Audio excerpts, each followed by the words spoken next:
Olá, queridos, sejam bem-vindos. Aqui é o Pastor Jonatas. É um prazer imenso estar com vocês. E nesse vídeo eu vou fazer um react de uma conversa aí do Inteligência Limitada, do Vilela, com o Daniel Lopes, a respeito de pessoas que fazem alianças com as trevas, né? Pactos com as trevas. Então eu vou reagir com vocês e se você gostar desse tipo de conteúdo, eu te convido desde já a você se inscrever aqui no canal, curte, comenta, compartilha.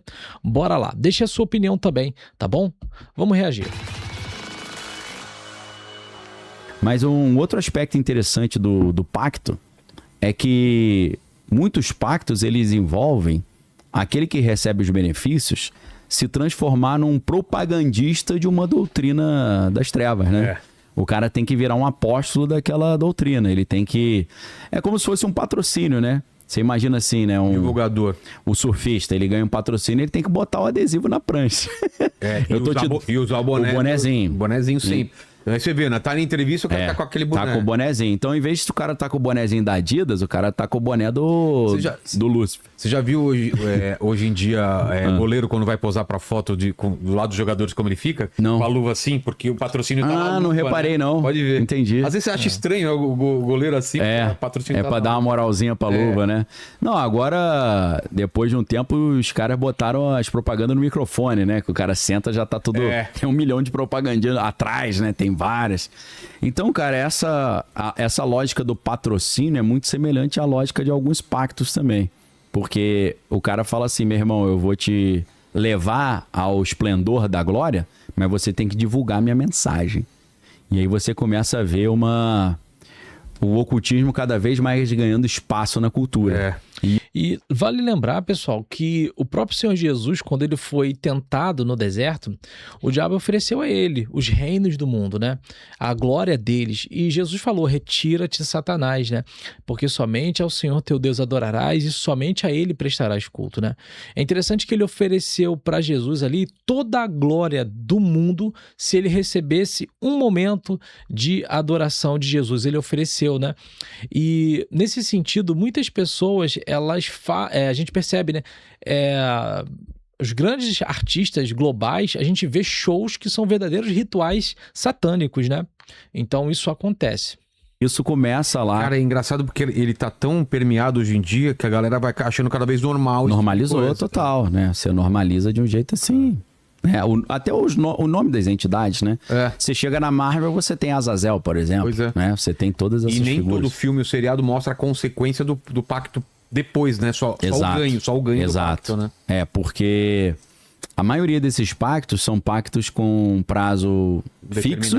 E quando termina, o cara até, em alguns casos, ele consegue renovar o pacto. Pois é. Aquilo que o Bob Dylan tava falando, que eu tô tentando estender o prazo... É porque ele... É tipo assim, se ele parar de fazer a propaganda, ele morre. Então... E assim, para quem não sabe, o Bob Dylan, um músico global famoso, né? Ele disse que ele fez um pacto, né? Então, com o diabo. Então, é disso que eles estão falando aqui, né? Porque o próprio Dylan falou isso na entrevista. Ou definha tipo Maradona, né? Pois é. A carreira do cara acaba. Agora...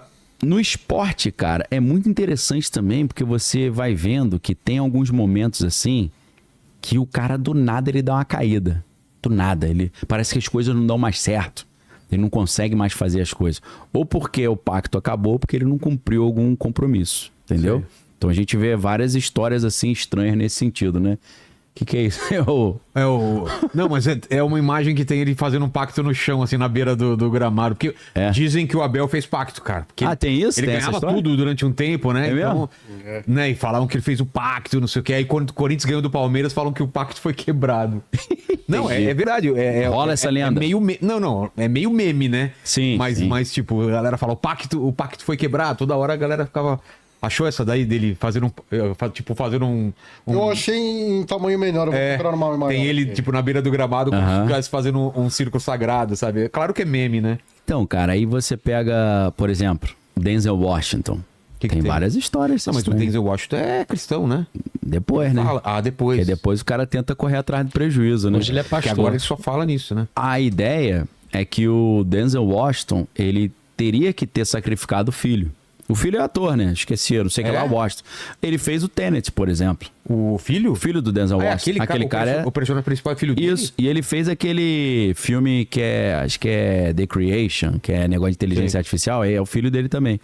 O filho dele... Olha lá.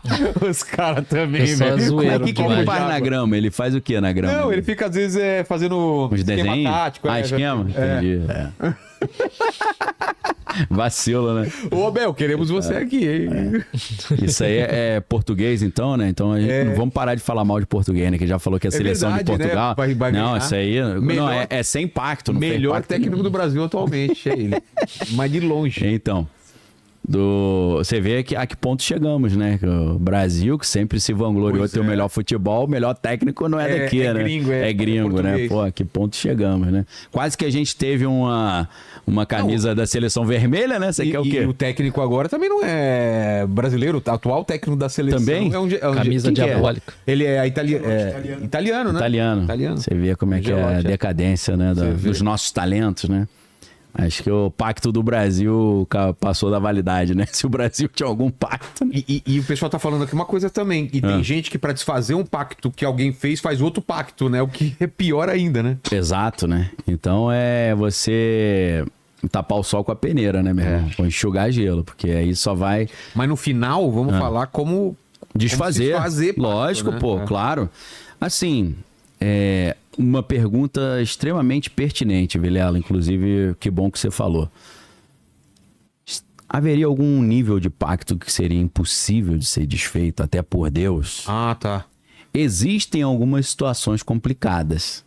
Não porque Deus não teria o poder, mas porque do próprio Deus coloca um limite. Mas como assim, Daniel? Vamos supor que para você fazer um pacto com Deus, você precisa se santificar. Você precisa abandonar o pecado. Para você fazer um pacto, com as trevas, você precisa pecar. Entendeu? Ao contrário. É o contrário. Você peca, você se afasta de Deus. Exato. Aos prazeres, né? Inclusive, eu tenho um conhecido, eu não vou falar o nome dele nem o nome da ordem com a qual ele se envolveu, mas ele falou assim comigo, né? Cara, o primeiro exercício que a gente fazia para entrar nessa ordem era a gente fazer um exercício para perder o medo de Deus. Aí eu falei, mas pra que isso? Ele falou, porque a gente teria que fazer coisas tão abomináveis que a nossa consciência pesasse. Falei, cara, isso aqui é errado. Deus vai me punir. Mas eles faziam um exercício quase que de alienação mental, de pensar, Deus não vai me punir, né? Não, mas se você for pensar, a cultura pop... Tudo leva muito na brincadeira pra... eu quero ir pro inferno, lá tem festa, tem bebida. Pô, exato, cara, muito mais legal. O céu deve ser chato, né? É uma coisa que meio vai entranhando e você fala, quer mesmo. Quem quer ir pro céu, só tocando, os anjinhos tocando harpa, né? Monótono isso pra vai caramba. entrando na cabeça da galera, vai né? Entrando. O lugar bom é músico, os caras, tudo zoeiro, estão tudo no inferno, não estão no céu. Cara, se eu não tô enganado, é no filme Desconstruindo Harry, do... eu sei do... Como é que é o nome do cara? Woody Allen. Woody Allen. Faz tempo que eu assisti, não lembro. Que ele vai perdendo a visão, vai ficando desfocado, é esse? Cara, agora eu não lembro, cara. Eu sei que num desses filmes ele vai pro inferno. E aí ele fala, pô, mas eu sou judeu, não acredito no inferno. Cara, não adianta, você tá no inferno. E aí alguém manda ele na sala do gerente. Na sala do gerente tinha ar-condicionado. Tinha ou não tinha? Tinha. No inferno. Sim. Aí o cara, pô, tu tem ar-condicionado? Ele fala, claro, pra ferrar com a camada de ozônio, né? Pra destruir o mundo, né?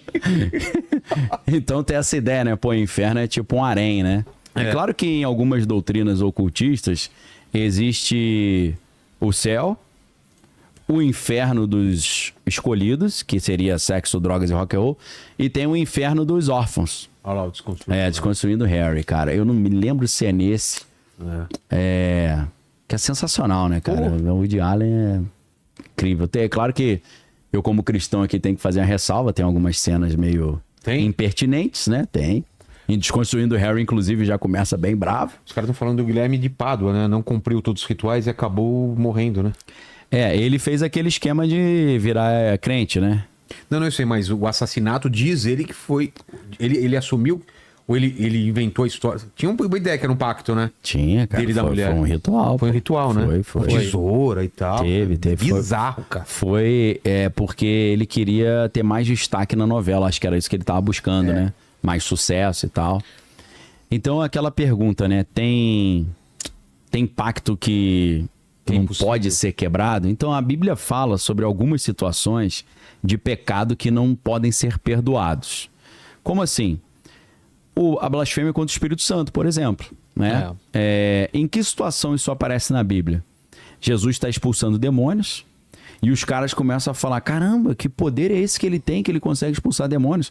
Aí os líderes da época, se sentindo desmerecido, né? Porque, imagina, o líder bonzão não conseguiu expulsar. Vem o carpinteiro expulso. Aí eles inventam uma tese para tentar explicar. E falam, eu já entendi qual é desse cara. Ele expulsa os demônios pelo poder de Beelzebu. Aí Jesus falou, opa, pera aí você deu uma mancada. E muita gente, às vezes, não entende isso. O problema aqui dessa blasfêmia contra o Espírito Santo, que a gente vê pelo texto, é atribuir a Deus características, ao Espírito Santo, características demoníacas.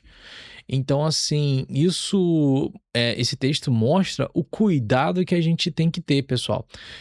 E muito, às vezes, né, precisamos ter discernimento, mas a gente tem que ter muito cuidado também em certos julgamentos, né? Então, no caso de Jesus, eles emitiram uma sentença errada, atribuindo ao Espírito Santo características demoníacas.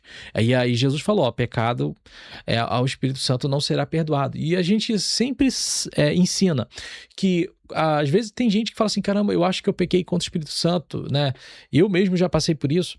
E uma pessoa que de fato pecou contra o Espírito Santo, ela é incapaz de sentir arrependimento. Não dói nada, ela vai fazer as maldades que for, nada dói nela. Então eu sempre falo para as pessoas, olha, se você sente tristeza, se você sente muito mal com alguma coisa em relação a isso, por exemplo, significa logicamente que você não pecou contra o Espírito Santo. Quando a pessoa ela peca contra o Espírito Santo, ela não sente nada, ela não tá nem aí para nada. Então fica só esse conselho, porque tem gente que às vezes pensa que pecou contra o Espírito Santo e não pecou, tá bom? Então, se você sente tristeza, poxa, eu me arrependo, tá tudo certo, você não pecou contra o Espírito Santo. Porque se você peca contra o Pai, tem perdão. Se você peca contra o Filho, tem perdão. Contra o Espírito Santo, não tem perdão. Cara. Então, a blasfêmia contra o Espírito Santo é você atribuir coisas que são de Deus às trevas. Entendi. Seria um tipo de pecado. Aí muita gente fala, ai meu Deus, será que eu já cometi esse pecado? Cara, só de você ter essa preocupação, você não cometeu. Exato. Porque quem comete esse nível de pecado fica com a alma selada para a salvação. O cara fica bloqueado, não tem mais como. E esse cara, portanto, ele não se arrepende, porque o caminho para você ser perdoado é o arrependimento. Então são pessoas psicopatas ao extremo, que o cara pode fazer maldade com criancinha, com quem for, que ele não sente remorso, nem pena, nem compaixão, nem nada. Então, você que está assistindo, fique tranquilo. Muito provavelmente você não cometeu isso. Agora, vamos supor que um cara não apenas vai fazer um pacto para sucesso com tempo de duração, mas esse cara é um aliançado, um selado, como se chama. Ele vem de uma linhagem. Ele não é alguém que fez um contrato com as trevas, ele é um filho das trevas. Para o cara atingir certos níveis, ele vai ter que fazer coisas tão abomináveis, mas tão abomináveis, dependendo do nível, que ele blasfema contra o Espírito Santo nesse caminho. E aí, meu irmão, chega um momento que não tem mais volta. Então, eu parto do princípio que, dependendo do pacto, o cara não consegue reverter. O custo é muito alto, né? É muito complicado. Outras situações na Bíblia que não tem mais salvação. Quem recebe a marca da besta. A Bíblia fala que quem receber a marca da besta sem a qual ninguém vai comprar nem vender, já era mesmo. Não tem como você tirar a marca da besta. E tá o pulo do gato lá no texto, né, pessoal? Apocalipse 13. Aqui é a sabedoria, né? Para que você calcule o número da besta, né? O seu número é 6666. E ali no texto de Apocalipse 13 fala que é número de homem. Por quê? Porque o homem, ele foi criado no 6º dia. Por isso que Apocalipse 13 que fala que é o número de homem. Então, o homem, quando ele foi criado no 6º dia, ele foi feito o quê, pessoal? Imagem e semelhança de Deus. Então, o 666, né, existe um estudo muito mais aprofundado do que eu ensino a respeito desse assunto, né? Mas rapidinho aqui para vocês, o 666 é desvirtuar o homem da imagem e semelhança de Deus, né? Então, tem um estudo muito mais profundo que eu ensino no seminário teológico também, nos meus cursos, mas é só para vocês terem um entendimento, né, do que é o 666. Passar um leak paper, uma borracha na máquina. Recebeu, já era. Tá com a sua alma, ficou bloqueada. Outra situação, tá no livro de Hebreus, seria uma terceira hipótese de impossibilidade de arrependimento ou de salvação. No livro de Hebreus tem uma passagem muito misteriosa que diz assim: aquela pessoa que entendeu profundamente os mistérios de Deus, né, mergulhou nas bênçãos do mundo vindouro, né, profundamente mergulhou no Espírito Santo de Deus e cai. Depois dessa profundidade de conhecimento das coisas de Deus, se cai, é impossível que seja renovado, porque senão estaria expondo Jesus ao escândalo. Porque o cara tava fundão com Deus, aí fez um monte de bobagens, vai falar, pô, cara, aí tu me queimou, né? Porque a Bíblia... eu até me lembro de um caso, apenas refletindo aqui, né? Não estou querendo afirmar categoricamente, mas apenas uma reflexão que aconteceu de um caso que eu vi, de um rapaz que ele morava no meu bairro, e um dia ele se decepcionou com a igreja. Aí o que ele fez? Ele pegou páginas da Bíblia e ele começou a colocar aquela erva verde nas folhas da página da Bíblia. Ele começou a colocar aquela erva verde, que vocês sabem do que eu estou querendo dizer aqui, né? E ele começou a fumar páginas da Bíblia e blasfemava contra Deus. Em uma semana ele estava completamente louco. Então, eu fico pensando nesse versículo que fala que aqueles que experimentaram, esse rapaz era da igreja, né? Ele estava na igreja, né? Servia a Deus e experimentou ali da presença do Senhor nos cultos, não da igreja que eu fazia parte, mas de vez em quando eu conversava com ele, né? Me dava a paz do Senhor, ia todo animado para a igreja, mas depois ele fez isso, em pouco tempo ele estava completamente louco, né? Falar aí daquele por meio do qual vem o escândalo, né? O escândalo na Bíblia é uma coisa muito séria. E louco mesmo, ao ponto dele sair assim, nu pela rua, né? Ele chegou a sair nu pela rua, ficou preso e tá vivo, mas tá completamente... a mente dele foi completamente destruída. Então, assim, tem situação que eu acho que não tem como o cara voltar, não. Inclusive, tem pessoas que se envolveram com certos grupos que parece que no dia que ele ia fazer o tipo do ritual que ia bloquear o cara para salvação, Deus atrapalhou o cara de ir, depois o cara entendeu, pô, se eu tivesse ido não teria mais volta, né? Então eu creio que existe isso. Agora, tirando esse caso, cara, é muito simples você desfazer um negócio desse. Por quê? Jesus, ele morreu na cruz por nós. E ele nos prometeu uma série de coisas. Por exemplo, quem está em Deus, nenhum mal pode alcançá-lo. A Bíblia diz que quem recebe as coisas do Senhor, entrega a vida a Jesus como seu único e exclusivo Senhor e Salvador, a Bíblia fala, nenhuma maldição há para quem está em Cristo Jesus. Porque Jesus pagou já o preço na cruz. É como se em vez de você ter que pagar indo para o inferno, Jesus já pagou.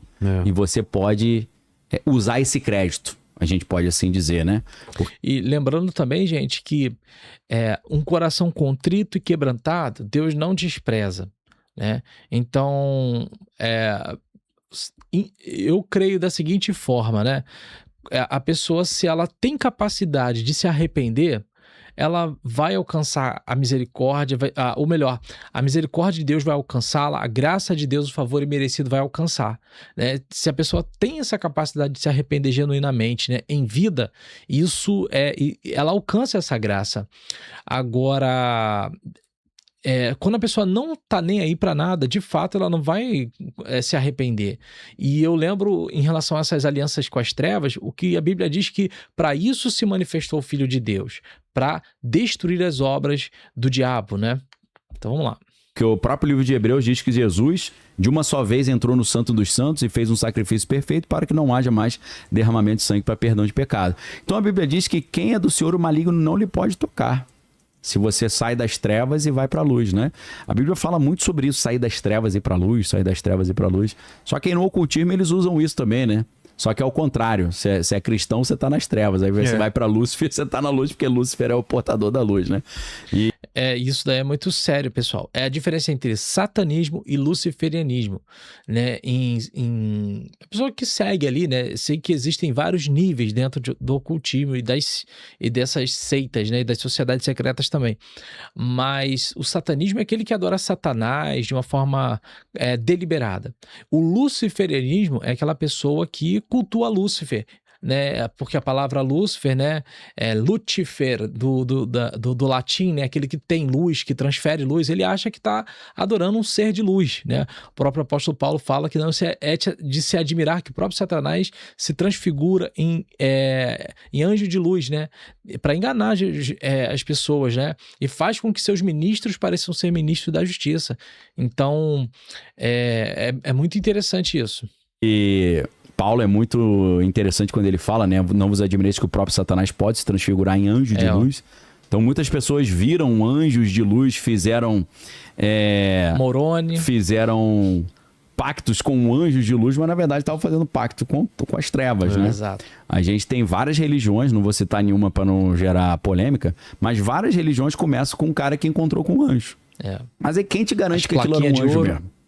Tem que testar, né? Porque a Bíblia fala, provai os espíritos se realmente procedem do Senhor. Por que você tem que provar? E como é que prova? Primeiro tem que provar porque a Bíblia fala que Satanás pode se transfigurar em anjo de luz, né? E tem aquela frase famosa do conhecimento popular, nem tudo que reluz é ouro, né? Vai por aí. A Bíblia fala caminhos que aos olhos dos homens são bons, mas que conduzem à perdição. Então o engano é uma das maiores habilidades das trevas. Para eles. E o engano, pessoal, Jesus fala em Mateus 24, a gente vê o engano dentro da igreja, nas cartas 7 igrejas. As pessoas já me perguntaram algumas vezes, pastor, qual é o dom mais importante que a gente precisa ter? Eu falo, gente, o dom mais importante hoje da igreja, para cada um de nós, não é... Na minha visão, o mais importante, não que a igreja não deva ter outros, tem que ter os outros, porque isso faz parte do que a palavra de Deus nos ensina, né? Que a respeito dos dons do Espírito Santo, né? Que o Espírito Santo é que distribui conforme a sua vontade. Então, os dons do Espírito Santo são maravilhosos. Mas o dom que eu acho mais importante pelo momento, é o dom de discernimento de espíritos, né? De discernir se uma coisa é de Deus, se não é de Deus, né? Esse é o dom que é extremamente necessário por causa do engano dos últimos dias, né? Se passar por um anjo de luz é mole, é só ele momentaneamente conseguir restaurar a glória que ele teve antes com Deus, né? Então, como é que você prova o Espírito? A Bíblia diz que o Espírito que procede de Deus, ele confessa que Jesus veio em carne, andou entre nós, morreu na cruz, mas ressuscitou ao terceiro dia e está sentado à destra de Deus. Detalhe, Jesus ressuscitou em corpo. Jesus não ressuscitou em espírito. Jesus ressuscitou em corpo, tá bom? Espírito que confessa isso, aí ele passou no teste no ISO 9001. Então... Vamos supor que aparece um anjo lá em casa e o anjo fala, Daniel, você foi escolhido para criar uma nova religião, mas você precisa se ajoelhar aqui e beijar meu pezinho. Aí eu vou lá e ok, eu não tenho certeza se realmente eu estou falando com um anjo, então tem que tomar muito cuidado também, porque tem gente que faz pacto com o anjo achando que é anjo, mas não é, né? Inclusive tem na Bíblia tem algumas passagens interessantes, porque... Alguns dos apóstolos encontraram com anjos, né? O apóstolo Pedro e o apóstolo João. Eles se prostraram diante do anjo. E o anjo falou, pode levantar que só Deus recebe adoração, eu não recebo. Então isso é interessante também. Aparecer um anjo para você e falar, ajoelha aqui, beijo meu pezinho. Já tá errado. Os da Bíblia não gostam muito disso, não. Eles mandaram o cara levantar, se prostrar só diante de Deus. Então, cara, Jesus morreu na cruz para isso. Exatamente para isso, para nos tirar do lamaçal das trevas e do pecado e nos dar a oportunidade de receber a salvação, né? Da gente que estava todo estoporado, destruído, cheio de sujeira espiritual. Ele vem dar um belo de um banho, né? E o batismo simboliza muito isso, né? O batismo.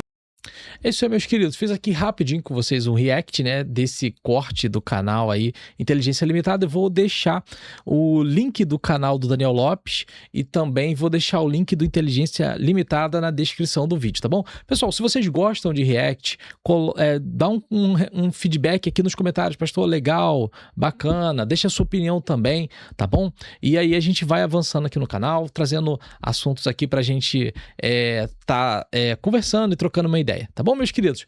Então, espero que vocês tenham gostado. Um forte abraço. Até o próximo vídeo.